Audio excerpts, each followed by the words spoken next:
Our guest today is Tina Miller. She is from Washington State, and she's written a book called In the Light of the Dark. A battle manual for Christians. So cool. Obviously we're talking about battling today. Not that any of us ever do any of that. Battle, Oh my goodness. Okay, so stay with us. It's going to be good. Look forward to the guest, and we'll be right back. Our guest today is Tina Miller. She is with us from Lynden, Washington. Good to have you with us today, Tina. Thank you. You are a recent writer, or is this the book I'm showing here, which is In the Light of the Dark? First book? Yes. So you're getting into this kind of late in life, aren't you? I mean, or is it a new career you're starting off at this time? I'm just curious, Tina. I mean, you know, why do this at this time of your life? Maybe I just saved the best to last, you know. Oh, hey, the desserts. It's a good season in life. No, that's all right. Actually, Grandma Moses was how old when she started painting? I mean, she was up there, older than I. Older than you or me. Let's say that anyway. Well, older than you, definitely. Maybe not older than me. But anyway, Tina, good to have you with us. Thank you. Lynden, Washington, for people that don't know where you are, I know that people in Vancouver will, but for others, where are you located? Where's Lynden? We are north of Seattle, about, maybe 120 miles, and Lynden is actually about 4 miles south of the border. Canadian border. You're almost Canadian. Almost, eh? Yeah. A, yeah, get the A in there.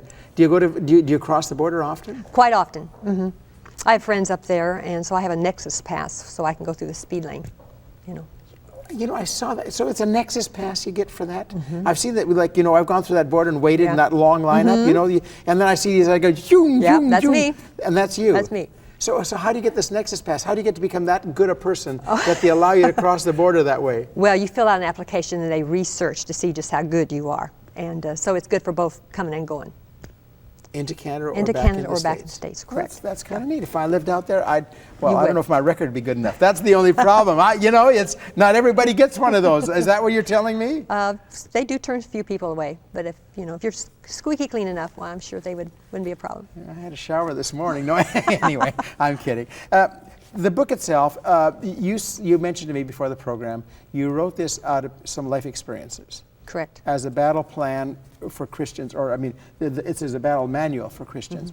Mm-hmm. Well, let's talk about you. I want people to get to know Tina. Your background, what made you who you are, why you are where you are today. Can we go back there? Your faith walk, where did it all begin for you? What was home life like? Did you grow up in Washington? No. Or did you grow up in Tennessee? Where was home for you? Central, Midwest U.S., Oklahoma City, to be specific.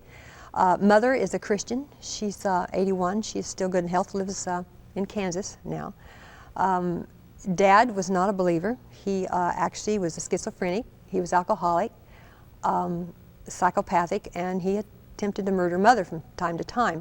What do you mean time to time? Did she stick around? Oh, yes.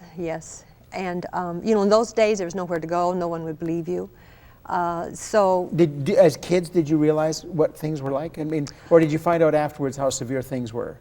We sensed a lot. I have a brother 4 years younger. It's just two of us. Just the two of you? Just okay. the two of us. But you were the eldest one, so you would have known more probably than your brother did. I sensed a lot, overt things we didn't see as a child. Yeah. But the hate my dad had for my mother was very apparent as he just viewed her going around the house. He was gone a lot, though, which the atmosphere in the home was a lot different when he was gone.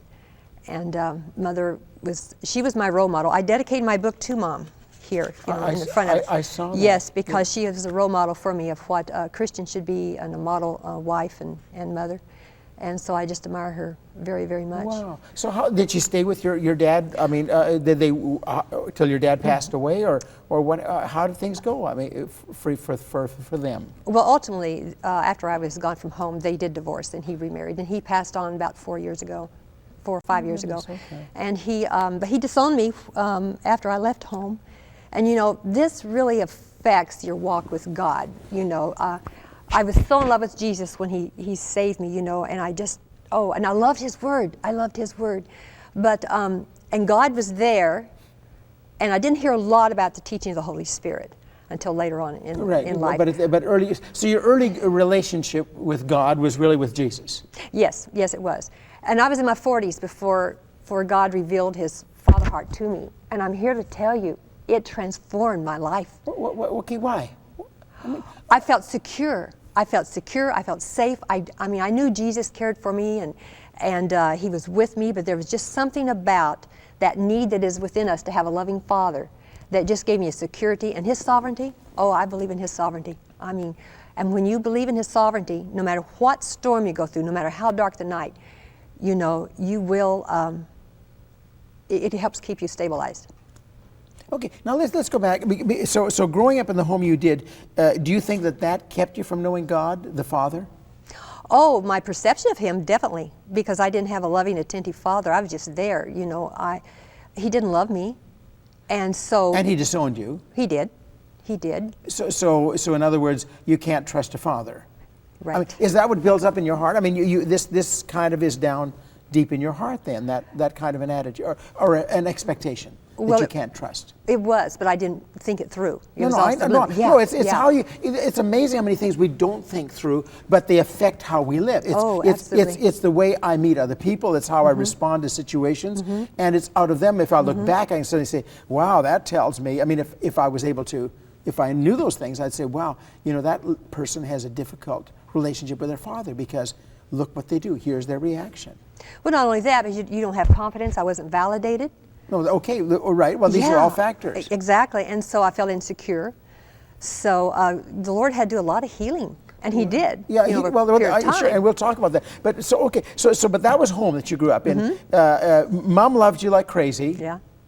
And you got a very close relationship with your mom even very close, today. yes.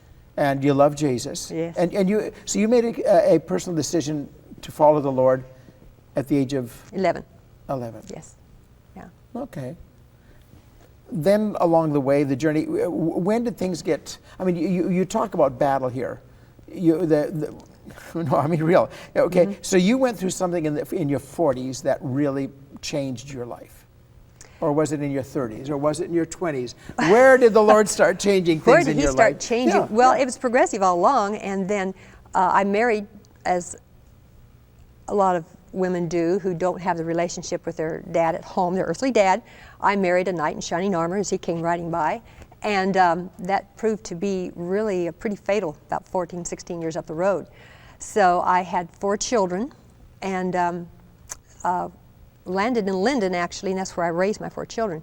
But through all of this, I didn't want my children to be insecure like I was. I didn't want them to have the fears that I did. Now, was your husband was he abusive? Not physically, no. No. But your relationship wasn't great, or Not real good, and then he decided he preferred someone other than me. So, I guess I shouldn't hit that, should I? They'll realize you shouldn't have hit the mic. That's okay. But so. Wow, so that really brought turmoil into your life again. Were you aware? I mean, did this just happen suddenly, or was it something that kind of grew? Oh, you know, looking back, when I decided to marry him, the Lord sent flags. But because of that deep need to have someone make me feel special, to validate me, to love me, I went ahead with it and paid a big price tag. But out of all that, the Lord has still brought good. Look, you got 4 wonderful children. Oh, I do. Okay, you didn't lose your faith in the midst no, of it all. No. Did you have some tough times? Absolutely. Oh, of course. Oh, absolutely. Unfortunately, the children's dad did not support them. I mean, and I had not worked before he left. So when I had he to go to left, work. you were a stay-at-home mom at the time. I had been, You had 4 children. The oldest was how old at that time? Oh, let me see. He's 42 now, so that would be, I don't know, 14 maybe? Okay, so Somewhere in teenagers there. and younger. Oh, yes. You had 4 yes. kids, 14 and younger, let's Yes. say. And you had to go out and now support this family. I did, and the Lord took the gifts that I had, which is I love people, and I was fast with my fingers, my mouth too.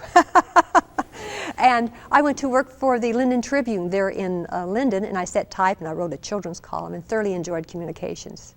And then after that, I went to work for the Christian radio station there in Linden and enjoyed that very, very much. So God opened doors for you. Oh, yes, yes, yes, yes.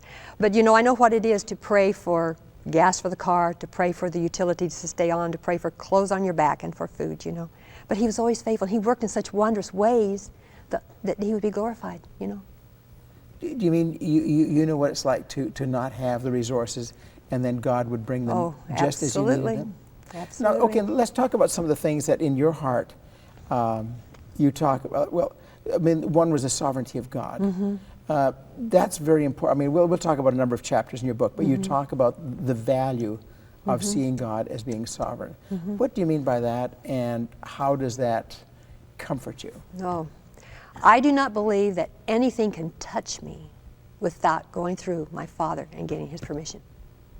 Nothing, no matter what it is, no matter how bad it looks, no matter how upsetting or how glorious, nothing can touch me without His permission. So when something comes along that knocks me off my feet and sends my world spiraling, pardon me. I mean, if you're looking back now and say when your husband left you for another woman, that would have been the kind of time. Well, God knew it was going to happen. He knew. And so He allowed it. He knew it was coming down the pike, and He knew that as I trusted in Him, I would come through and be closer to Him, be created more into His image. So no matter what we go through, if we are really convinced that it couldn't have touched us but what He allowed, there's a security in there. There is a security in there that is unlike anything that you can obtain elsewhere. Okay, how did you come to that understanding in your heart that you could trust Him, or that He was sovereign? Was it a doctrine? Was it something you discovered as you were reading the Bible? Was it something you just knew in your heart or that you experienced? I mean, how did this become so real to you? Because I know you've made a big point of this in the book. I mean, and there's other things you have as well. But so how did it get that deeply implanted in you? It was something the Holy Spirit revealed. I had struggled with my value, my worth, and I don't remember now where it was in the Word, but there was something I read that I said, Lord, I just don't understand. You've got to reveal it to me. It had to do with Him revealing Himself. And it was just a few weeks after that, and I had gone to Florida for a Christian Singles International conference. Yeah. And on the way back, I had been challenged to find out what it is I wanted in life, what were my dreams, and I didn't know. You didn't know? I didn't Right, know. okay, I'd always been that's kinda Mrs., cool. you know, Yeah, sure. I didn't know that I was really in there. And all my energies went to raising my children, so I So had you not, didn't know who you were. No, I You didn't. knew what your job was. Right. And you had tasks ahead of you. I mean, and when you're in the midst of it, they're big. I mean, you had to bring in enough money to support your children. Right. You had to raise them, get them through school, get them on their way, get them settled, you know, and established. spiritually sound and emotionally, Okay. hopefully. Yeah, and bring a lot of healing to their lives Right. because of what they've gone through. Right, yeah. So I went through a period of maybe a week or two, and I was just weeping and crying and said, Lord, I just, you know, I want to know you. I want to know you. And He did it. He just, all of a sudden, I realized that He was my Father and that He loved me. It's something He revealed to me. I couldn't point you to a scripture here and say, you go look here and this will happen. Well, you'd probably read scriptures all along Oh, that said yes, that. yes. But It's here, not here. No, I know it wasn't impacting your heart. It impacted your head and Yeah. said, well, gee, that's wonderful, but I don't Yeah. know what, I mean, and you don't say, I don't know what that means. If people were to ask you, do you believe in the Heavenly Father, you'd have said, of course. Well, sure. Yeah. But it didn't change, but your heart wasn't changed out of the knowledge of His fatherhood in your life. That's right. And then when it made its way from here to here by the work of the Holy Spirit, I felt a security. I felt special. I felt that He did indeed have a plan for my life. I mean, we say, He has a plan and purpose, and we read it. But here again, the reality of it, you know, was when He became my Father, and I knew that that place in me that had always been a hole there because my earthly father the thing had you'd been longing for Yes, all this, and you yes. didn't even know you were longing for it. I No, mean, I didn't. I think that's the way it is. You've got just a plain old longing that, in fact, you don't even recognize. There's just That's an right. emptiness. It is. And you're searching for things. You're looking for things. You don't know that you're trying to fill a hole. No. And then when He filled that, it left me feeling so secure and with a confidence that no matter what happened to me, He was there. I would make it through it. And that He does want to use my life. That He does have a purpose. So interesting. So purpose really came out of that reality. It did. That's really kind of cool. I think so. So that was a major transformation for you. Major, yes. And the sense that as a father, if He's a father, that means He's in control, kind of thing. And that's where the sovereignty, I guess, really got established as well for you. It did. It did. And, you know, sometimes I just imagine my mind just crawling up in His lap, you know, like a little girl would with her daddy, you know, and just letting Him hug me. And, It's just brought healing. And incredible healing in here. Or I just feature sitting down by his feet, just leaning my head against his leg, you know. And I just feel so secure, so loved. And you can go to that place easily? Easily. Because there's a place in God. I mean, yes. Yeah, there's a place in God, and you can just go there and be there with Him. Yes. Yeah. It's real. It's real. Because your heart is at peace when you're there. Oh, yes. Completely. Yeah. Wow. No, that's really cool. Cool. That was transformation. Now, is that when a lot of healing took place in your heart at that same time then for you, you think? I think so, because I had, like I say, had not consciously dealt with a lot. I had gotten some counseling, you know, because I had issues. You know. Had issues? Really? Oh, yeah. One human here. Yeah, one human here with issues, right on. Yeah, but, you know, I want to make sure there was no bitterness or anything ill that I was passing on in my life. Oh, you were concerned that that there might be unforgiveness in your heart. Yeah, and I want to make sure. And you're not getting, the kids aren't carrying your unforgiveness. Right. And you do get concerned about this. Or I know that if there's a tough thing you've gone through your life, and then you're busy or you're talking to other people, you can transfer it to others in the sense that they start carrying your issues. Right. But I know, and I tried to teach my children that as they would pray for their enemies, you know, and some of those are family members. Well, it feels that way. I mean, it does, it really does you know? sometimes. And at times, especially, it took about 3.5 years after I was on my own with the kids, where God did such a healing in my heart that I could pray for their dad and stepmom and others with a genuine compassion. At the beginning, you know, it was almost like playing through clenched teeth. Lord, touch their lives, you know, bring them to know you like I do, you know, and I didn't feel anything in my spirit and my emotions. Why did you even pray that way? Oh, because I did not want bitterness to be able to get a root in there, you know. Okay, so you were concerned about your own heart. Oh, absolutely. And you said, boy, because if I don't start praying for others, like my enemies, which feels like my husband feels like an enemy now, because everything in my life has been messed up because he's doing his thing. Yeah. Yes, and so by my praying that way, took about 3.5 years, because this is an overnight process, you know. But by an act of my will, by being obedient, by praying for them, by that time, you know, I was as concerned about them as I would, you know, a man on the street. I'm genuinely concerned about their well-being, spiritual. Someone else that you'd meet and say, yes. Man, somebody's really in trouble. They need help. They're lost or without God or whatever. Right. Yeah. And so, you know, praying for our enemies and taking them before the Lord, and it does a thing in us. They may never change, but it does something in here. But there's an opportunity for them to change. Absolutely. That's right. No, because you're interceding. Yes. You're believing God, and you believe that when God answers prayer, when you're praying for someone, I mean, somehow that gives room for God to do something, I think, in their lives. Well, it does, you know, and we allow Him His timing. His timing. We have to do that. Yeah. So that 3.5 years, and so you're changing during that time, aren't you? Yes. You find that it's the anger is dropping, or the sense, and you say it's so bitterness doesn't get in. Right. Mm-hmm. Which is somewhat miraculous, because there are people that have gone through what you've gone through, and the bitterness and the anger is still there. Mm-hmm. You know, if you don't deal with it, it's not less after 20 or 30 years. Well, this is true, and I love the Lord so much. I don't want anything blocking Him being able to fulfill His ultimate purpose for my life, whatever that is. Yeah. Mm-hmm. So bitterness was something you had to work on, and forgiveness. Really, it was forgiveness. Mm-hmm. Is that something you still have to work on at times regarding other things, or is that is it kind of dealt with in your life? Well, I think we're always going to have opportunities to forgive when someone wounds or hurts us, you know. And so, in fact, I dealt with that in my book, My God Box. You know, that I take prayers and put it in there, and it becomes like a tangible faith. What do you mean by God Box? Well, tell me a little bit about that. Tell me about the God Box. One time someone hurt me very, very deeply, and it just, I mean, it was somebody close to you? Yes, it wasn't a relative. It was but someone I met. Close. Yes, and so it just, I mean, for days, weeks, I just, you know, loss of sleep, and it was grievous. And I remember I was coming home, and there was out driving around, there was a body of water to my right, and I said, "Oh, Father, I just wish I could take this pain and just throw it over there." You know, and momentarily it felt so good as I envisioned doing that, and I thought, that's an idea, you know. I said, I wish I could just put it in a box and just, you know, So I went home, and I got a little box. Down in the States, we have Swiss Miss Cocoa in little boxes or cans. So I got that out, and I slit a hole in the top, and I wrote, I said, Lord, I just give you, and I named this person. I said, you know, I can't handle it anymore.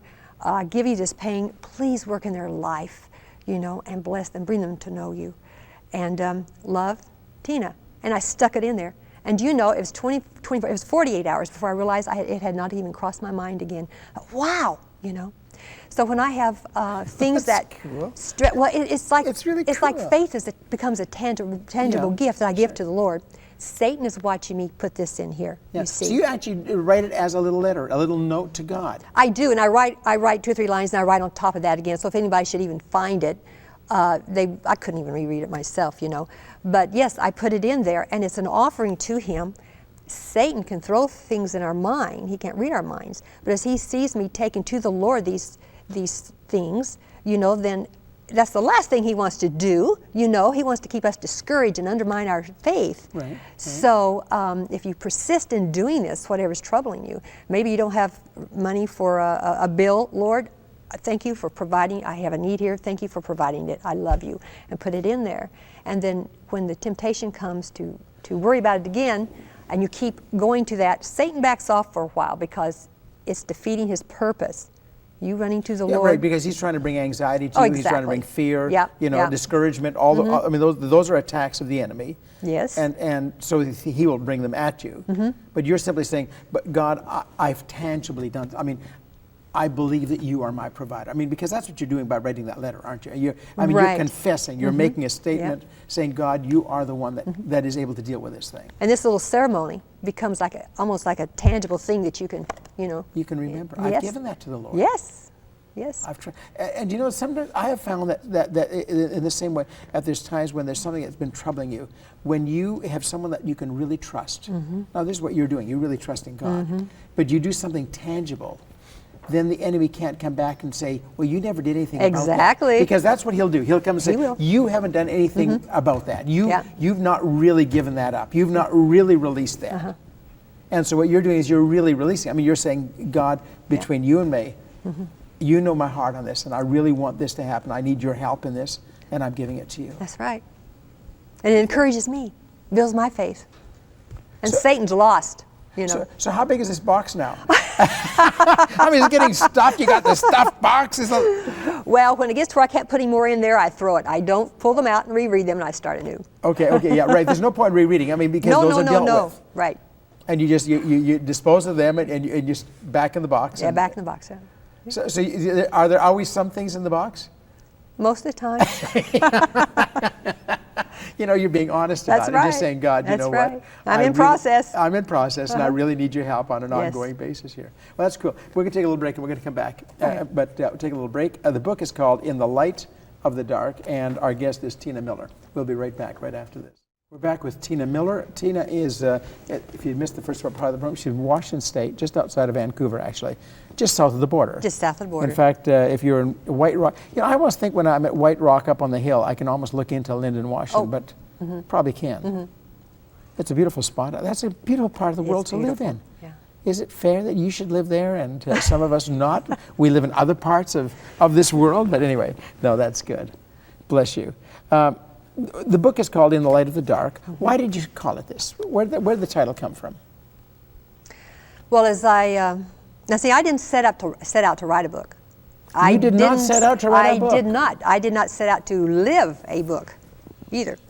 And So did you live it first? Oh, I did. Just a quick synopsis here. This was in 2002 and 3. In 2001. For about 6 months, the Lord He blessed me. He was so close. It was just a beautiful, beautiful time there. Okay, had it been building towards this? Had you been going through a time where you're drawing closer and closer to the Lord? Oh, yes. And then all of a sudden, night fell. My entire world fell apart. What happened? Well, there was a series of things.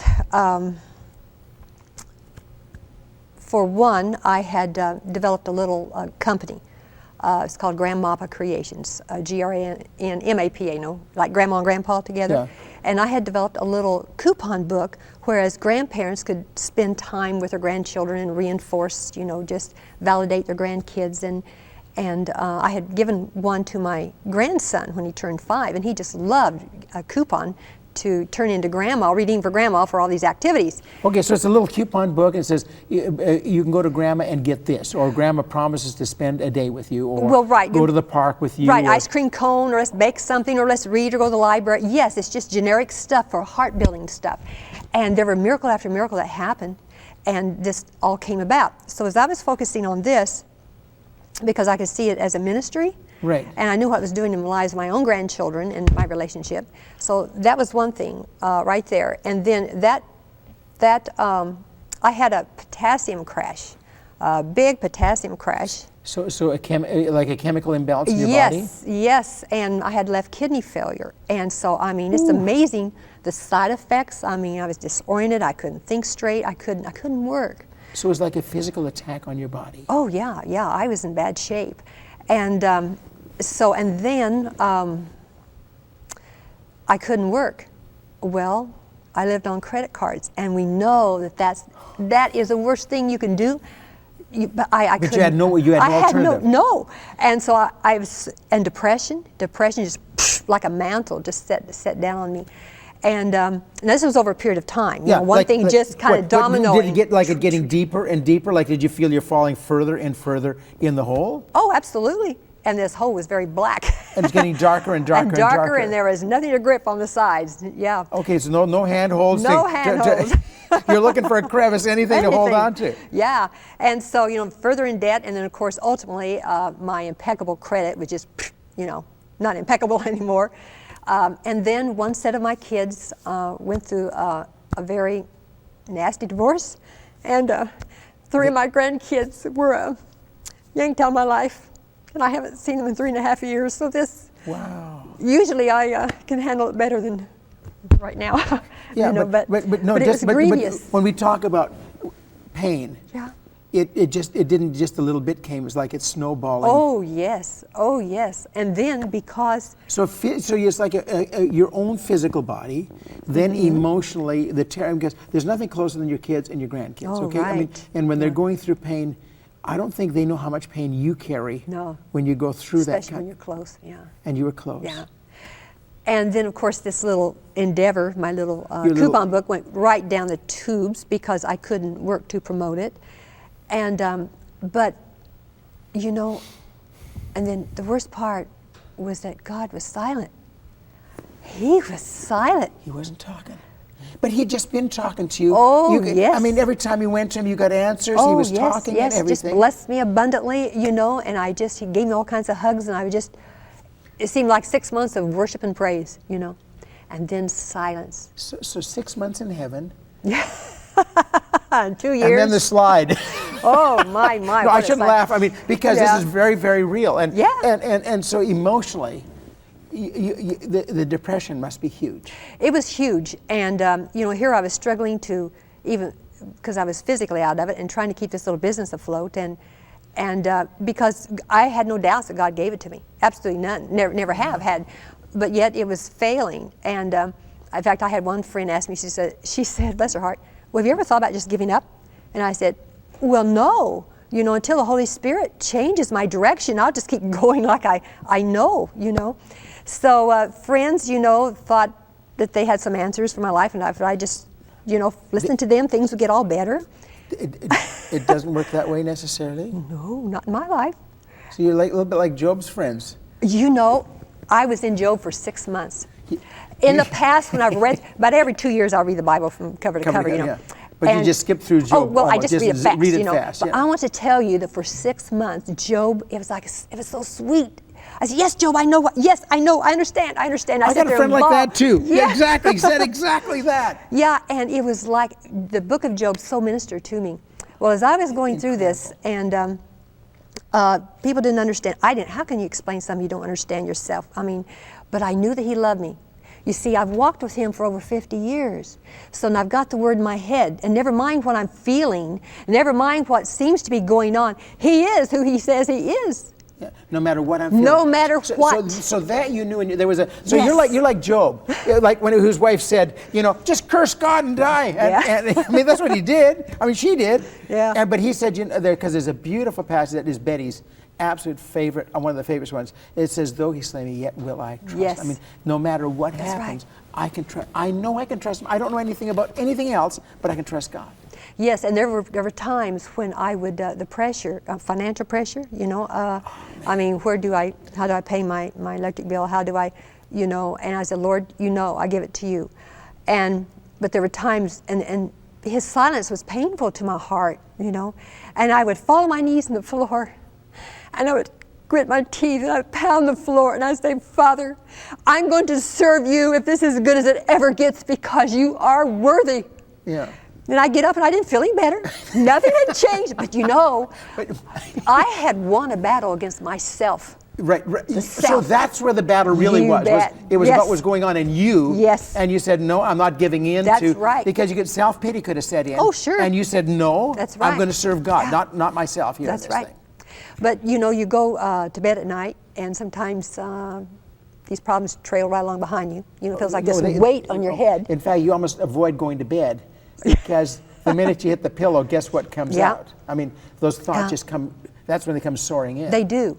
And you find yourself, you just can't sleep, and you're tossing and turning. And so I developed this little system. Okay. Cool. And when I'm laying there, and I go A through Z, and I am talking to the Lord, and this was even when and I do want to say here, even though he was silent, I had such an incredible love for him. I loved him so much. So it's not that I was empty inside. The doubts weren't there. It was just that he's not talking. Yeah. But you're still loving him. Oh, absolutely. Down inside, you knew he was there somewhere. Oh, absolutely. Oh, yes, because his word says. It didn't matter what I felt. His word says. His word is truth. Yeah. No, I agree. Yeah. I agree. Okay, keep going. So I'm in bed, and I'm laying there, and all these thoughts are coming in, which are totally depressing. And so very discouraging. So yes. So why are those thoughts never good? Have you ever wondered about that? Anyway, keep going. So here I am, and I start with A, and I say, Lord, you are amazing. Oh, I absolutely adore you. And I start with letters that extol him. Lord, you just bless me bountifully. Lord, you're my comforter. You care so much for me. And I go through A through Z. Now let me tell you, negative thoughts and worshiping him and adoring him cannot reside at the same time. And you find yourself quieting down, and you feel a confidence going, you feel hugged. So I still do it, if I can't sleep, Lord, cool. And then you get real creative when you get to Z, or Q, but yes, and so, Lord, you're sovereign, you're my Savior, you've got me sealed, you just... Yeah. Okay. And did you find that as you did that different words would be there different nights? It isn't always the same words. Oh, it's not always the same word, and I get real creative my mind, as I'm saying one word, I'm thinking of other words. Yes. So you get as many of the S's as you can that day, or whatever, or of the V's, or of the. Isn't that encouraging? Yeah. But I'm just adoring him and loving him. Now that's for nighttime, but during the daytime, you can be out and about, and you're maybe when you're in your vehicle, especially, and these thoughts keep trying to drag you down. Well, down in the States, and it's the same up here, I've noticed, on the tabs, the license plates of the car, there's 3 letters. And so I developed things that will bless him off those letters. In fact, where is it in here? I've got to, because my mind's a blank right now. That's okay. But somewhere in here, I have given the tools. Like my car had GSL, and I had that gracious sovereign Lord. Oh, okay. So when you see letters on a car that are in the license plate in front of you, you try to put words about Jesus or about God out of those letters. Exactly. Yes, and it not only encourages you. Here we go. HHP. Now these are actual ones I saw on the license of cars. Holy Protector, Provider. DSH. Deliverer, Sovereign Helper. JRF. Jehovah Redeems Faithfully. Or Jehovah Righteous Father. So my mind, you see, is but you're getting your mind focusing on who God is. Exactly. Off of the negative, off of real problems, Look, those problems weren't going away. Nope. But thinking about them wasn't helping them go away either, was it? That's right. And so I am controlling, where your mind goes, your emotions are going to go. And so as I focus on my Lord and his goodness, then the emotions start coming up, the Spirit comes up, and you've gained that control. And suddenly there's peace that's coming. There is. And confidence in God. Because, you see, God's going to have to open the doors that make the answers come. Yes. Somewhere. Yeah. But if you're just worrying about them, it doesn't bring the answers any more quickly. Well, no, it doesn't. And worry drains of your energy. And it's a fight. I mean, you're going to get beat up in life one way or another. So, you might as well fight back and have something to show for it, for that's the right. scars and yeah, right. all If that. if I'm in a battle, I'm going to get scars for the right thing, not the wrong. Exactly. Wow. Now, so here you're learning how to do these things because you're battling with sleeplessness. Well, you're yes. battling with anxiety when you're driving your car, as you say, because different thoughts will come, Right. and you're saying, wow, and you know that you still haven't solved some of these problems, because some of those problems are still got to get worked out. Right. But I am strengthened in order to meet those problems. Those problems are not going to control me. They're not going to control me. So your heart is strengthened during the process. Yes, it is. So as I was going through this, there was a point there, and I was making notes here and there, and I thought, oh, Lord, I can't be your only kid that is going through all this. And you're not. And You're I'm absolutely not. right. And You're I said, not. oh, Lord, No, please no. bring something good out of this. We'll bring glory to you and strengthen your people. Strengthen your people.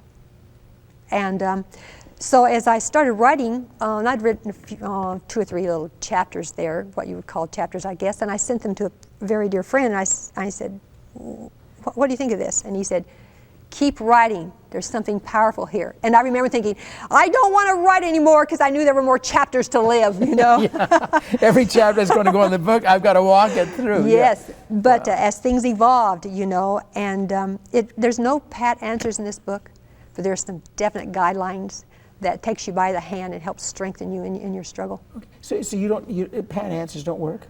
They haven't for me. But we always want them, though, Oh, don't we? we do. I'm A quick looking- fix. A quick fix. Quick Just, fix, just yeah. tell me that I did this and that Yeah, worked. yeah. I was just going to say, so your credit card one day, the credit card company called you up and said, we're just wiping off all the debt. There's none left, right? Oh, let me tell you, this is a miracle. Not quite like that. Oh, let me tell you, it got so bad that when you're 4 months behind in your electric bill and you're going, oh my goodness, and so I live in a mobile home. I love mobile homes. I've been there that's really 22 years. Oh, I love mobile home living. And so I went through my mobile home and I packed up everything that I could live without. I was just camping there because the way things were, I just figured, and it's paid for, that I was going to lose it. One of these companies is going to attach it, So, okay, so you're realizing where this is going. I mean, Yeah, okay. in the natural, unless there's Yeah. a miracle. Yeah. And I was trusting for a miracle, but at the same time, I'm living life here, and so but I literally released it to the Lord. I mean, I So felt you in my went through spirit and and said mind, everything. You can have this. Is that kind of, or did you release everything? Did you oh, give everything. Everything. Everything. I just boxed stuff up, so when I had to move out, wherever Oh, I you was were going to go. boxing it up already. Oh, yes, it stayed boxed for 2 years. It did, because I figured that I was going to lose my home. And so I said, okay, Lord, it's yours. And I literally released it. I did, And, but after all was said and done, and I will have to tell you, I don't know where, this is a good place as any, I guess, to tell you about when the light came through, when it broke through for me. On Sunday nights, I attend a meeting in the home of Jerry and Karen Scopen. They are our worship team leaders. Okay.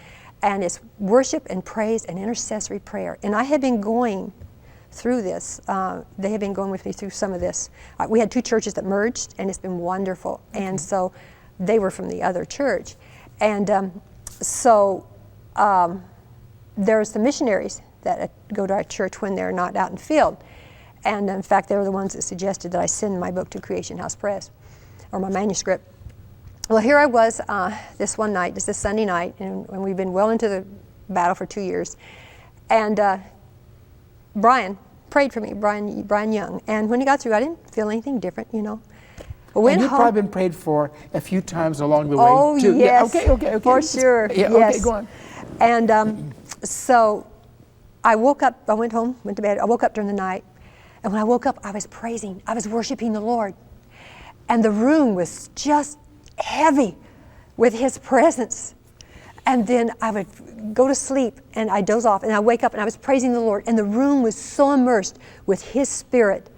I honestly believe that at any given moment I would see Him standing there. And I said, oh Lord, just this experience with you is worth every ounce of pain, every bit of grief that all of it cost. And things made a turnaround from then. Now, this takes us back to the credit card bill. Big. I mean, I had. It was big. It was For you, it was astronomical. Huge. Astronomical. It is. Okay, that's big. I received a phone call from someone that said, "I want to pay off your credit card bills," and they didn't know how much it was. And I said, "Oh no, no. You don't have a clue here. I don't care." I said, "No, really." Well, they won the argument, and they sent me a cashier's check that wiped it all out. It's incredible. It's incredible. Yes. That is so. Yeah. And this is after a couple of years. I mean, this is not just. Yeah. I mean, this is God. That is This is so, God. Yeah. What a release for you. What? Oh yeah. Yeah. So He is. He's in control.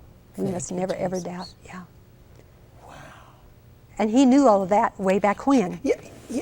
And that's the part that you've got to let go of. I mean, and if God, if you knew that then, why didn't you just come in at the beginning? I mean, isn't that the question that people have? Why did you just come in at the beginning and just solve the problem then? Well, I believe I know the answer to that. Is because these are involuntary opportunities for growth.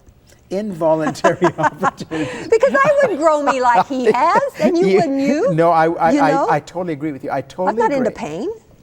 No, we don't willingly choose No. to go through that That's kind right. of thing. But He knows what we are. He knows that He dwells within us, and that if we will rely on His strength that is within us, then we'll make it. Otherwise, He wouldn't allow it to happen in the first place. Yeah, and He knew he trusted us enough. Yes. To let us go through something that would enlarge our hearts and make us bigger on the inside than we'd have ever been before. That's right. And I don't want to disappoint Him, That's very precious. Yeah. Oh, that's great. Okay, well, by the way, if people want to get the book, what do? They go to their Christian bookstore. It is not in Canada yet. They need to go.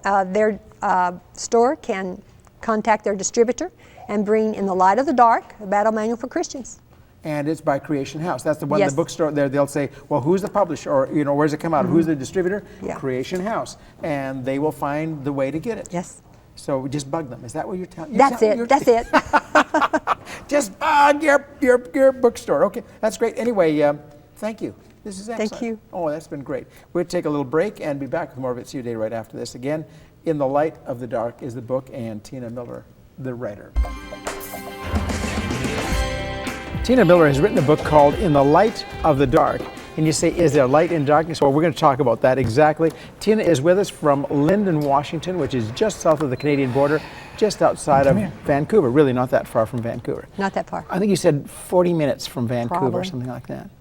Okay. If you don't get stuck at the border, If that you don't is. get stuck at the border. Right, okay. Anyway, Tina, good to have you back. Thank you. You call it a battle manual for Christians, for when you're in the battle. Correct. When are we in the battle? When do we get into battles? Well, I think one depth or another, we are in a battle daily. But there comes those times when we are in all-out warfare. I mean, the enemy would love to destroy us, because if he can undermine our faith, cause us to doubt our Lord, then he has made our witness, to other believers and to the world ineffective. And destroy things in our own life. Absolutely. And brings destruction to us as well. Yes. Oh, that's true. Okay, now, so we're going to talk about the battle. I mean, if it's a manual, we're going to kind of look at it as a manual today. Do you mind if we go there? Because you want to help people along the way. And the first part of it, you talk about basic survival skills. Now, these are skills that you recognize, you use these when, and let's talk about the battle you were going through, just briefly to remind, if people weren't with us yesterday, what were you going through so they understand what we're talking about? Well, my world fell apart in 2000, toward the end of 2001 through 2003. So about a 2-year period? A 2-year period, yes. Several things happened. For one, I had a little business that went belly up. It went belly up because I had kidney failure.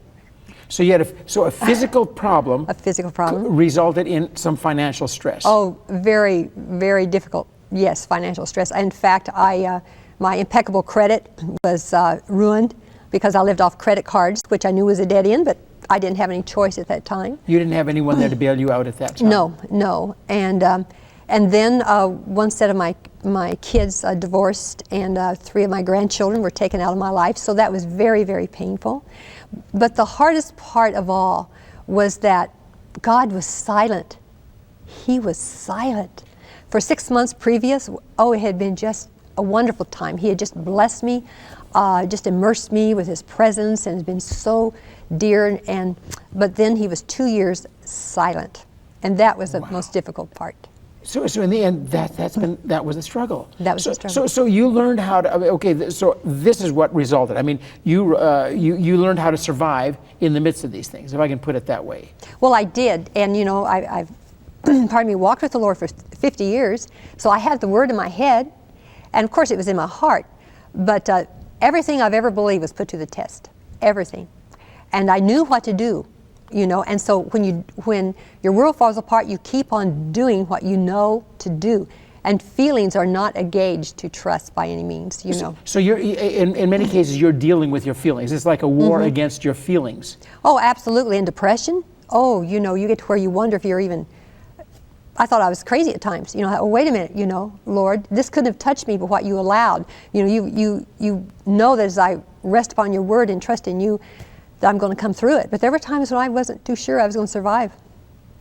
Any temptation to kind of end everything? I mean, you didn't get that far, did you? I wasn't that far, but there was a time earlier in life, 30 years ago, yes, that occurred to me, maybe 40, but I did think, Lord, I wish tomorrow wouldn't come. Right. I wanted it out of the pain, not out of life, Well, like Job wrote in one place, he said, why was I born? If I hadn't been born, I wouldn't be going through what I'm going through now. Well, yes, and then when I said, Lord, I've been following you with everything within me, and if this is a result of following you, what would have happened if you hadn't been following you? That's interesting. And so there was a point there where I was angry at God, but He can handle it. Oh, He can handle it. He can handle it. Yeah, in fact, I was talking to somebody not long ago that talks about the fact that he says, unless we recognize even letting our anger show, like letting that be part of what we're doing, he says, God, that's part of our worship. Yes. Because we're bringing who we are to God, our anger, our frustration, and all. We bring it to Him and say, Lord, you're going to work this thing through with me. Yes, yes. And He had a lot to work out in me.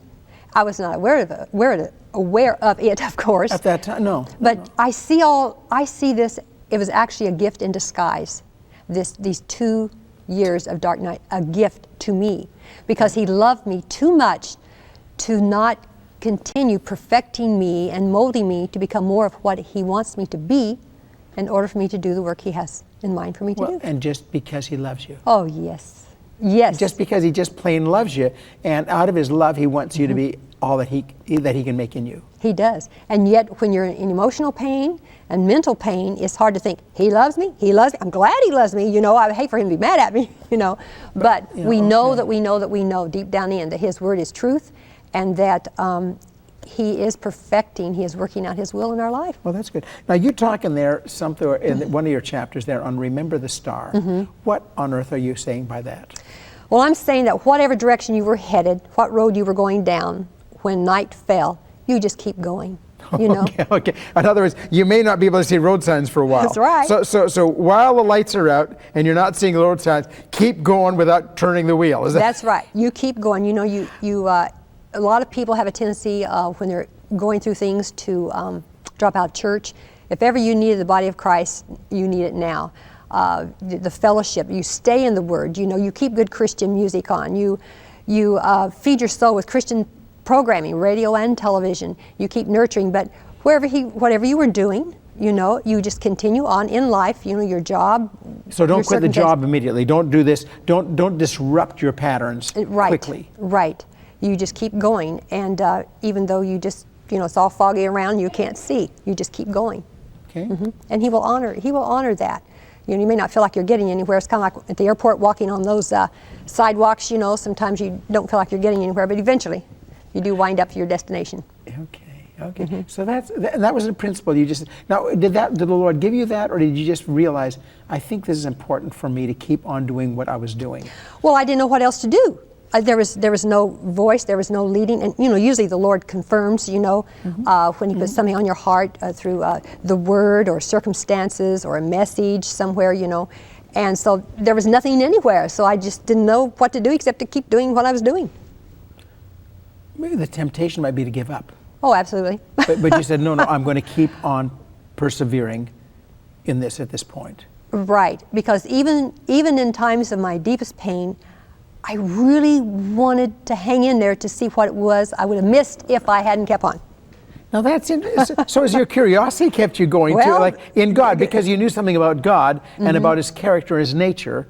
Yes, I knew it couldn't be for waste, and I wanted to find out what it was, and the only way I could do that was to keep by going. persevering. So right, key word, right, persevering. Persevering. Yeah. So really, this is about persevering in where you were at that particular time. Right.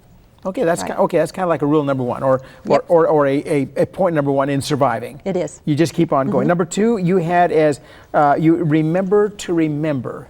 What on earth are you remembering about there? Well, I think it's important that we remember that the Lord remembers us. And as we, I mean, you and I could probably sit here for hours telling stories of how the Lord faithfully came through in the past, how some of those situations were absolutely like it would take a miracle. No way, you know, but the Lord came through. So as we remember other times when the Lord has been faithful in our lives, our family, friends, our spirit is encouraged. And as we are encouraged, then we're strengthened in our spirit. And as we remember those times, we thank Him all over again. So He's glorified, you know, and we know, okay, He didn't fail me up to now, you know, and He's not going to fail me in the future because of His track record. His track record goes back to the beginning of time. And if He failed me, He'd have to apologize to everybody that's walked with Him from the beginning of time. And so He's not going to fail. But by His very nature. Yeah. Now, do you encourage people to do anything about this if they're remembering? Do you get them to, or like if someone's going through something, should they do anything tangible in their remembering? I encourage them to write it out, or else you can put it on computer, you know, and give the printout so that you can reread those. And if you have a chance to share it with someone else, this will not only encourage them, but here again, your own heart will be encouraged. So verbalizing those Yes. thank yous to God, Yes. verbalizing to Him, Lord, I remember here you were faithful. I remember here, like it's a pattern in the Old Testament, isn't it, and the New as well. But you certainly see it among the people, the children of Israel, when Moses and the others were leading them, or when He was leading them through the wilderness. God almost said, set up a stone pillar here to remember what I did here. Remember what I did here. I mean, isn't that that was true.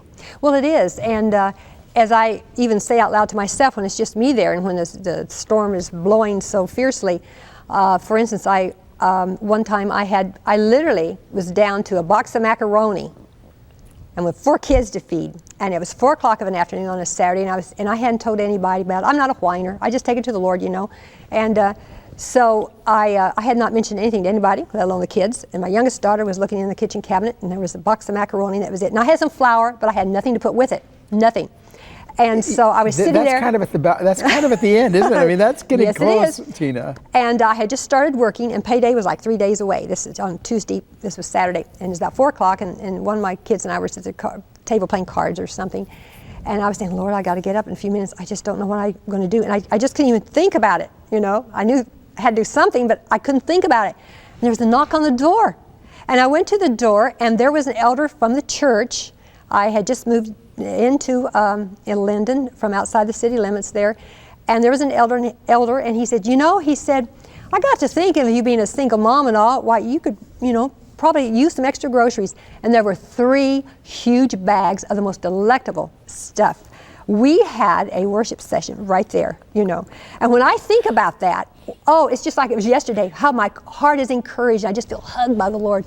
Did your kids worship the Lord too? Oh, I mean, yes. because they saw the provision of God. Yes. You know, did this make a difference? Because they went through a hard time with your husband leaving for another woman at that time, and the children were left with you, and you were literally penniless. I mean, that's right. They saw the provision of God. They did. Oh yes. I mean, it didn't warp them by any means. It didn't warp them, because some people think if you go through a hard time like that, this is going to destroy the family. Oh. It wasn't that way. No, it pulled us together, and they have seen God move in ways that so many people haven't, and trusted Him for things that a lot of people wouldn't, you know. Oh no, it has just made them better people, you know.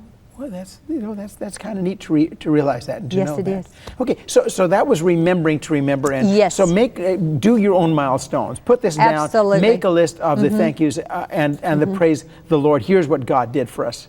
Well, it is, and also, and remembering how He was in the past helps me stay in the now, because we know, okay, I got this notice for my electric bill being turned off. Today, Lord, I have got electric. Thank you, I've got electric today. Lord, thank you that I have laundry soap to do laundry today. Lord, thank you that today I have got heat on, And so as I say, thank you for now, I refuse to go into the tomorrow, because the tomorrow is His, and He's going to be there. I mean, today's the yesterday of tomorrow. Well, I know that, Tomorrow's and how many times did I not get the miracle in the today, and the tomorrow would have been impossible without the miracle. In other words, so why be uptight about the tomorrow? Because the miracle may be today yet. That's I mean, right. It's still coming. I mean, in a right. very real way. That's right. And I never had any of my utilities turned off. I didn't miss a meal, He is faithful.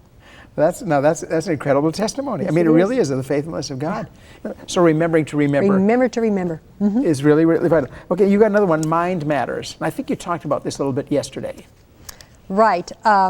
Where we allow our mind to go will determine where our spirit goes. Everything starts in the mind. And if we think, and we may have some very, negative circumstances that we're working through.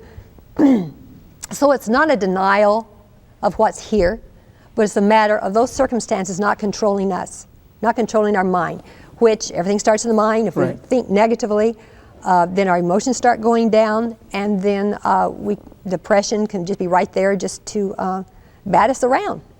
And so as we determine that I am going to think upon things of a good report, I am going to focus on what I do have, and it affects the spirit. Right. There's a verse in 2 Corinthians, I think it's chapter 10, somewhere around verse 5 or something, where it talks about when you're in a battle situation, that the weapons that we fight with aren't the same battles that That's right. people that don't know Jesus will have, because you've been given battles that are divine in this situation. But it says taking every thought captive to the obedience of the Lord Jesus Christ.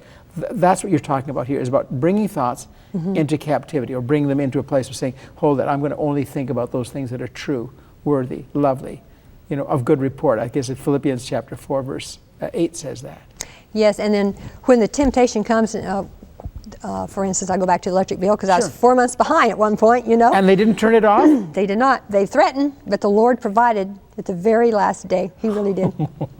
But when that temptation comes, the electric's going to be turned off. I said, Lord, I immediately take that thought capture and say, Lord, I thank you. I don't know how you're going to work it out, but I thank you for taking care of this electric need that I have.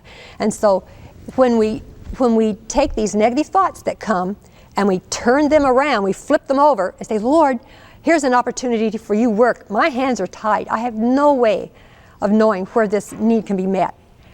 But I thank you for taking care of it. Then those negative thoughts you see wind up becoming glory to the Lord. We don't let them control us. Right, that very thing of what the enemy means for evil. Yes. Becomes something that God can use for good. That's right.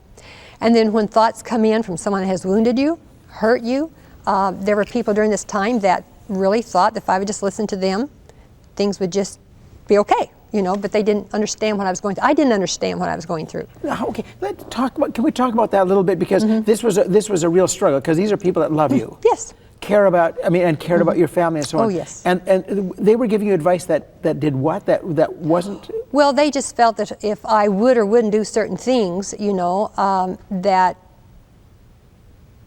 my life would be okay, that this dark night would lift, And I would try to explain to them, okay, look, I don't understand what's going on, but I do know that in all my circumstances, God is doing a deep work. I can't explain it, So you're in the same place that Job was in. You talked about this yesterday. You were living in Job for about 6 months Yes. during that time. Because like all of Job's friends felt that they had the answer for Job.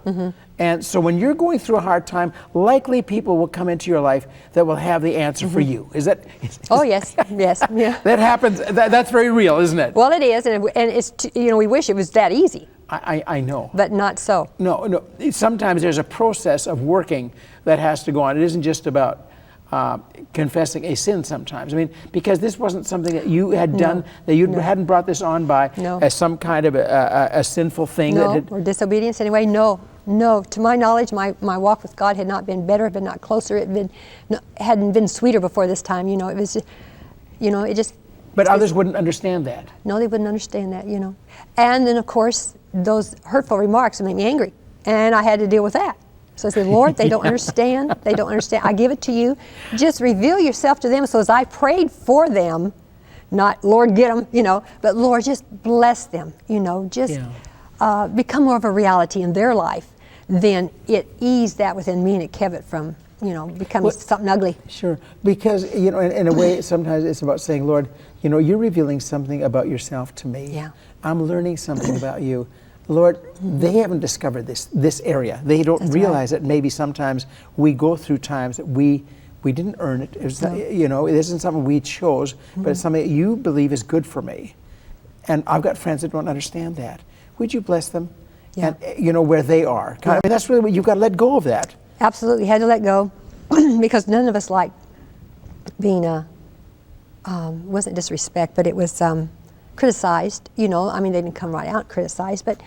Well, you feel as though that's what it comes to you as somehow you're being judged, and we don't like to be. It's hard in the middle of those things. But at the same time, I always say, well, Lord, give me an open heart. Maybe there's something I'm missing. Exactly. Maybe there's something I'm not seeing, and they're seeing something I can't see. And David said at one point in time, he says, when someone was criticizing him, and everybody said, well, let me go and kill him. Yeah. And David said, no, he's saying something, and God may be using him to work something out of me. Exactly. And David had that attitude. Don't kill him. No. Let God work something in my heart through this. And I think that's a challenge. Well, it is. It was for me. But I know there are times when God has to get us alone. He has to isolate us. It's true. Because we can be doing good things for Him, but He has to get us all by ourselves in order to get some messages through so we can really hear Him and distractions of life slowly fall away. Well, I absolutely agree with you. That sometimes the aloneness for me too is that sometimes we need to know that there's no crutch that He wants me to lean on. The church is a wonderful thing. Yeah. Friends are wonderful. Sometimes, like Betty went through a time when I wasn't meeting her needs. She'd been trusting that I would be there for her, and I wasn't. And I, afterwards I was going to feel really bad about it. She said, Willard, don't, because God revealed to me that He was there for me. And I learned something brand new, and now I can release you. And I think, whoa, that was a good one, Lord, Yeah. But it's very real. It is. But it's through the tough time that you discover how big God is and how able He is in the middle of that. And it's through the tough time I realized how small I am and how I really need Him. It's absolutely true. Well, let's talk about some of the weapons, the actual tools that you were given, that you're giving to us to help us along in this warfare thing that we're going through. And yesterday we talked about one. We talked about your box. We talked about the God box, yes, and which has been very effective. I use it for any and everything that would take my focus off my Lord, and that would cause me to worry or fret. Even I say I don't worry, I just fret a lot. And somebody else says, I never worry, I just sweat a lot. Yeah, but anyway. that too. which isn't the way we should be. I mean, but you've got a little box, and you write down a little note to God. I do, just like He didn't know a thing about it. And I just say, and so whether it's a need, like, Lord, I need the electric bill, I just don't know how I can make it. I thank You for covering that for me and for providing. I love You, and I put it in there. And then if the temptation comes for me to worry about that electric bill again, what I do is I get a piece of paper and say, Lord, thank You for working on that request and covering that electric bill for me, and I put it in there. So as Satan sees this, he doesn't want us running to our Lord. That's the last thing. He wants to undermine our faith. Yeah. And so this just does the opposite. And then if someone has hurt my feelings, Lord, I just give so-and-so to You. I feel hurt and wounded. I can't handle this. Please take it and just bless them. Become a reality to them, whether they're Christian or not. The Lord wants to be a reality more so to Christians. He wants to become more of a reality even than what they are. And if it's an unbeliever, well, maybe He can work in their life to bring them to Him. So this is about letting go of the things that you would fret about. Is you put it in the God box. Well, I do, because when it controls my mind, it controls my emotions, and then I have to fight to stay on top of it. Yeah, so there's a little tool God gave you. Absolutely, And a you tool. encourage others to use that little tool. Find a tool. If it isn't that one, find a That's right. tool that works for you, that That's helps right. you bring focus back to the Lord on these things. It does. And it's a little ceremony. It's like my faith becomes tangible and I give it to the Lord. And Satan sees this, and then he'll back off for a while when he sees you keep running to the Lord. I think that's kind of cool. We'll take a little break and we're going to All come right. right back right after this. But we're talking to Tina Miller. The book is called In the Light of the Dark. And it's available, just not easy. We'll get to that later on in the program. Here's Betty. We're chatting with Tina Miller. Again, In the Light of the Dark, the book. It's available from the publisher. And the only thing you'll have to do is when you go to your Christian bookstore, just tell them, I want the book, In the Light of the Dark. It's written by Tina Miller, and it's available from Creation House. If you go to your bookstore and ask for it, because we're doing a campaign here, right, Tina? We are campaigning. We're campaigning. We are, We want to get yes. books, this into Canada, bookstores. yes. And if people don't ask for it, it won't go there. That's right. This is one of the struggle that writers have. Do you know that? Is to get their books out there. Well, I just figured the Lord brought it this far, and he knows exactly who needs to read it, who needs to be blessed, who needs to be encouraged. So, okay, but he so- can use some assistance, you know. Well, the Lord does use our assistance. He does. He's got a way of doing that. Okay, now some of the other tools that God gave you, or principles in doing the battle. One of them is prayer cover. When you talk about that, where did you get your prayer cover, and what did you mean by that? Well, I'm probably the yakkiest kid God's got. You know, when I go to bed at night, I'm sure he's going, "Whew, wow, you know, but She's finally going to sleep. She'll be quiet for a while. Right, No, yeah. I'm kidding. I'm kidding. but and then each time I wake up at night, I'm usually saying, "Oh Lord, I love you," or chatting with him. But I think no problem is too small to bring to him. What's important to me is important to my Father, and so as we bring small things to him, it builds our courage or encouragement up to ask him for bigger things, not just for ourselves, but in the lives of others, you know, whether it's family or friends, whether it's employment they need, whether it's salvation they need, better relationships. So I believe that as we take everything to him, that he loves, he loves that. He wants to do for us. And we need to leave it open-ended for him in his timing and in his way. You know, sometimes we have these preconceived notions that this and this and this will equal that result. And those results are none of our business. I mean, you know, the manner by which he answers prayer. And so I have been guilty at times of thinking, especially if he asked me to do something and walking in obedience, that things would turn out a certain way. Yeah. Right. Because you feel, well, Lord, you asked me to do it. I did this. It should, and you expect it to end up in this way. This is the result of it, and it doesn't always end up there. This is true. And then I felt guilty because it didn't turn out like I thought it should. But you see, the results are his. And that's very important. It's very important. That is very, and so then we walking in obedience is the main thing. But as we pray, it's like prayer. We enter into the protected compound of our Lord, you know, away from the darts of the enemy, you know. And a lot of people, because of physical ailments, can't get on your knees, but we can kneel in our hearts. Yeah. Well, you know, you submit to the Lord. I mean, just get to that place with Him. Yes, and so as we do that, it's like we just, you know, we've dropped from the arrows of the enemy, you know, that go over our head, and we just, you know, there's something about just being at His feet, even when you don't feel His presence, as I didn't for 2 years. You know, I knew that He was there. Well, on the program yesterday, you talked about there's some place the Lord's encouraged you to draw to. I mean, you literally get into His lap. I mean, there's a place that you find in His lap that you can cuddle up and curl into His lap. Yes. And you actually feel it. You feel His comfort when you do that. Oh, yes. Or leaning up against His, I just see Him on His throne, just lean up against His leg, you know, I just, like a little kid, you know. I'm just His little girl. I'm His little girl, you know. You know, and most of the time, I feel like I could fit in a thimble and have room left over. That's how little I feel. You know, I really do. Okay, but it's His strength, you know, and His power that does anything of any magnitude in our life. You know. Yeah. No, that's cool. That's cool because you don't have to be big. No. He's big. Yes. You don't have to be strong because He's strong. I mean, that's how you feel, don't you? Oh, exactly. And sometimes I say, Lord, I feel so little. Be my big today. Be my big, you know. So I just love feel that. so. That's cool. Yeah. Be my big. Yep. Okay. Okay. Another one. You talk about letting the praises flow. Yes. You know, praise is, it's easy to praise when things are going well and they just flow out of our hearts, but letting them praise and praising when things are tough. Well, what's there to be praised for? Oh my goodness. Look at the place we live in this world, you know, with the freedoms, and I thank Him for my health, and I thank Him for His goodness, and you just keep going. It's limitless. But you in the middle of this were having a kidney failure. Uh-huh. And you're still praising Him. Well, I am. You know, He said be thankful in, not for the circumstances, you know. So I didn't think if I had kidney failure, but I said, Lord, whatever you're trying to work out in my life through this, just do a good job of it. I don't want to come this way again, you know. Perfect that which concerns me. You know, bring glory out of this. Yeah. Yeah. Yeah. I didn't appreciate it all, being laid flat and couldn't work. And when did that get healed? oh, it took months. Yeah, it was a long process, you know.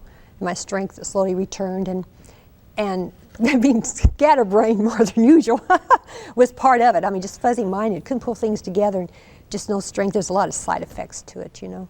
So, but then I just kept reminding me this couldn't have touched me if He hadn't allowed it, you know. Self-talk is very, very important. Very important. You have to straighten yourself out, you know. It's true. It is, you know. So and this is why you're doing what you're doing. I mean, you're just saying, hold on, these are the ways to overcome this battle, because Yes. it's a battle in the mind. It is. More than anything else. It is. And as we take control of what we're thinking, you know, we can control what pitches camp in there, you know. No, it's true. No, that's good. Okay, just the facts. Just the facts. What chapter are you on? I think it was a 3x5 cards. Yes. I had, as I read through the Bible periodically, you know,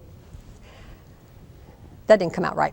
Every 2 years, I read through A to Z, okay? A to Z, right from beginning to That's end. right. Okay. Right. So one time I was reading 4 parallel. Yeah, it took a little longer, you know. You mean did you read it in all 4? Yeah, I did, you know, and it was wonderful. Goodness. And, you know, there's times when you read the word and it just reaches out and grabs you, you know. So I decided on this trip through, I was going to write down every single verse that just grabbed me, which I did. And there's hundreds.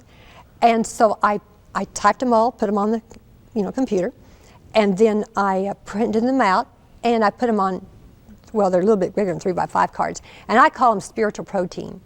I've got some with me on this trip. I carry some in my car. So you still carry them with you? Oh, I do, because not only of caught in traffic or waiting for someone, it's just, you know, as I read it, just extra time spent with the Lord, and it nurtures me. But also, there's times when you're so in such pain that just to open up the Bible, wherever you are, it may not really minister that deep to you, you know, especially if you're reading Job or something, you know, or Ezekiel or some of those, you know. Leviticus. There you go. That's a good example. And so these are choice protein. I mean, to me, these are my, they were alive to you once. I mean, and it's easy for you to get life out of them again. Absolutely. And I can recall, and I'm a great one for dating scripture. You know, some of them got several, you know, because I can look back and think, oh, I remember that date when I was going through, you know. So are you, like some people actually put dates in the Bible? Oh, yes. When a verse, you know, is kind of alive to them, they'll put the date down, and some of the verses, they'll get that date down again and again, or like different dates that they go through one again. Yeah, and I do that on my little cards as well. Oh, and so it just helps encourage and nurture me. And there's times when, you know, you wake up and life's heavy just because you woke up. Just because you're breathing, you know, and so, you know, oh, it's going to be one of those days. And so, you know, as I'm out and about, you know, I can, you know, pull out one of those cards, and sometimes it's exactly what I needed to hear for that day. It's just like He just wraps His arms around me and gives me a big hug. I love it. Yeah. So you've made it available. You just made hugs more available. That's what you've done. This is it. You said, you know what? I'm going to carry something around in my purse that's going to make hugs available for me today. Yes. That's a good way of putting it. I sure do. And I encourage others to do that as well. Okay, listening. Not only just, we're not talking here about listening to the Word as He speaks to you, but He speaks to us through music. There's times when a song will nurture and minister in a way that you couldn't even have come up with the words. There's one song I have in here by Andy Park, and I was about halfway through this Your struggle. this struggle, And my alarm comes up with, my alarm comes off with the radio, the Christian radio there. And I heard the words of, I was in the middle of the song and I heard these words, even when I feel deserted, I will praise you. Even in the darkest valley, I will praise you, Lord. And when my world is shattered and it seems all hope is gone, yet I will praise you, Lord. I said, yes. And he ministered to me. And I thought, you know, he had to have gone through something in order to write that kind. Yeah. So I contacted Andy, and he allowed me to put this wonderful song in my book. And so, yes, we feel broken and desperate and all. And that just poured over me like a warm, healing oil. I had months to go, but you know, that carried me a long way. It sure did. Isn't it, when you're in the middle of this, you don't know how long you're going to go, do you? Oh, no. I mean, looking back, it was only 2 years. Yeah, only now. And we'd say, but only now can you say that, you know? Yeah, it seemed a lifetime. I had someone on the program just recently, in fact, just last day or so, she was depressed for 9 years. Wow. And then God did the miracle. I mean, you know, the miracle came. Yeah. But I think, wow, you know, when you're in the middle of this is a tough go. Mm-hmm. But God's good.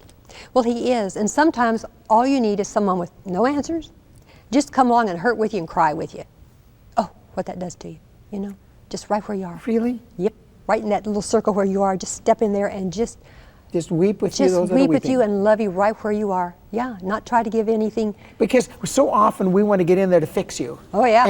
And that really isn't what you need No, sometimes. It's no. just someone to come right alongside and open their heart and let your pain become their pain. Like it's literally carrying your pain together with you, isn't it? Exactly, yeah. That's right, because when we don't know ourselves where we are and we feel in this abyss, we're lost, everything's dark, we just the comfort of someone recognizing where we are, whoever that is, you know, brings an immeasurable amount of comfort. Yeah. That's incredible. And you had some people come into your world. You know, I did, and I think instead of having pat answers, which I had some given to me, if something can be said, gee, you know, I don't understand where you are, I don't understand anything about what's going on, but I trust in your relationship with the Lord, and I believe in you, and I just want you to know that I'm going to cover you in prayer, you know. Oh, what that would do. You know? that's incredible. Just say, you know what, I'll stand with you. It's affirming instead of it's not bringing doubt. No. That you're not hearing God. That's it's not bringing doubt that your walk is wrong with God. That's right. I mean, because this is the struggle. You know, instead of saying, you know, it's not you that's bad. No. You know, you may be in a bad time, but it's not you that's bad. That's right. Boy, we need to hear that. And every once in a while, every 2 or 3 months, someone would have a word from the Lord, and it just, you know, it encouraged me. It didn't make sense now, but it gave me something to hang on to. It affirmed to me and assured me that He was working, you know, and so. Well, I've had people come in the middle of these things, and they say, sometimes I've really got to, they say, well, you know, the Lord wants you to know that what He's doing is really good for you because on the other end of this, and I think, I don't really know. If I survive. Is this what I want to hear? Right? Yeah. But anyway, that's the way it is. Yes, and, it is. God's got a way of bringing life to us. He does. And you talk about the window. What's the window? Well, you know, when life closes in on you, you can feel like you're in a room with no doors or windows. And I learned this actually years ago, but to get the focus off of me, you know, as I reach out to others, it becomes like a window within this little area I feel like I've been confined in. And I think a lot of people think that while they're going through this time, God can't use them. They've got to, you know, have it all together. They've got to be all something or another before the Lord can really use them. But I'm here to tell you that even while we're hurting, even while we're in pain, even while we don't know where we are, we can still minister to others. A listening ear, just affirming that we care about them, you know, reaching out to them, where it's over a cup of coffee, whether it's bringing groceries like the elder did for me. So many ways that we can just be there for other people. And as we take our focus off ourselves, we find ourselves being elevated. Okay, go on. No, this is very valuable. Well, I can remember when my husband first left me, and I had several single friends with young kids like I did. And man, some days I'd be so depressed. And so, okay, I'm going to call up so-and-so. I call her. How's it going? And I knew she was having a hard time, a really hard time. And so as I was encouraging her, I'd think to myself, okay, Tina, are you listening to what you're saying? Because whether I see it operate in my life or not, I know the word is truth. It is truth. And it's never failing. And so as I would encourage her, when I'd finally hang up, wow, you know, my day was a little lighter and a little brighter. And it's the same in our dark nights. If we will reach out to others, you know, in even just small ways, put a card in the mail, those become windows that let just fresh air into our life. I like that picture because we're always looking for the big light to open up on us. I mean, and we have a struggle believing that we could be of any help to anyone. I mean, because that's one of the things the enemy is going to say to you. If you're in that place that you have no value, you know, you can't do anything. And here's the Holy Spirit prompting you. I mean, this is because when you say these things, I'm realizing it's God's Spirit that's prompting us to look beyond ourselves. Yes. See others that are maybe going through more difficult, well, maybe not more difficult, but a difficult time, anyway. as difficult. And you know what, maybe I can talk to them at a level or at a place where others might not be able to, because they may not be able to understand what they're going through, but where I can feel what they're going through. My heart knows that pain when I'm in that place. And maybe that'll really bring comfort to them. Well, I think that's one of the intentions, you know, of all we're going through, and part of how He receives glory is that there are certain ones out there that will be able to identify with us. We can identify with them, and then you don't give pat answers. You know, you walk in there with love and the tenderness of Jesus, you know, and you minister, and then what Satan thought to destroy us with, you see, backfired. The Lord's glorified, His kingdom work is furthered, and we're strengthened. And we're sometimes without the answer. I mean, that's as you're saying. This is exactly. It's not that we're giving them the answer; they're giving us. We are experiencing, in a sense, we're experiencing the answer, which is love flowing, which is grace that's coming to us in the middle of these things. I mean, the comfort I've received sometimes is not by somebody giving me this insightful word. No, it's been a sharing of love. Yes, yeah, to validating us that we are precious, not only in God's sight, but to one another. And that's really neat. That's good. How have you been changed in all of these things? Because you do have those chapters at the back of the book and say, here are some things that have really. I mean, this is almost like the whys. You know, here's what I've learned. Here's what's really come alive in me through the process. Well, I've never thought that I was a person that had pat answers. Number one, I've felt that I have not been critical of other people because I have been judged so harshly in my life at different times. And you've learned to say, I better not judge anyone else. Is that correct? And even though I don't understand, okay, Lord, I don't understand this, I give it to you, you know. What this did for my prayer life, just really, it's more alive than ever. It's more alive than ever. And His Word seems more real than ever. I say more real, just more alive. I'm more alive, I guess.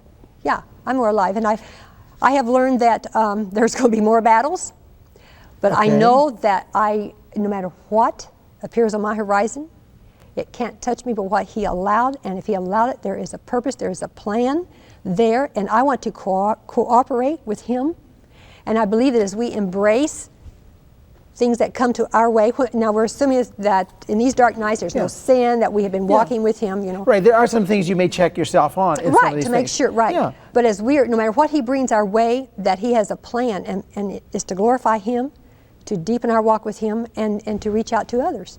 And so lessons, I think it has just reinforced what I knew. But boy, I know, I mean, you know, I don't know what to say except that He's more real to me than ever. Yeah, you've gotten to know Him at a deeper level than level than ever before. Right. And this is what I want to share, because you know, in the end, the Word says, in the end, when He comes, will He find faith?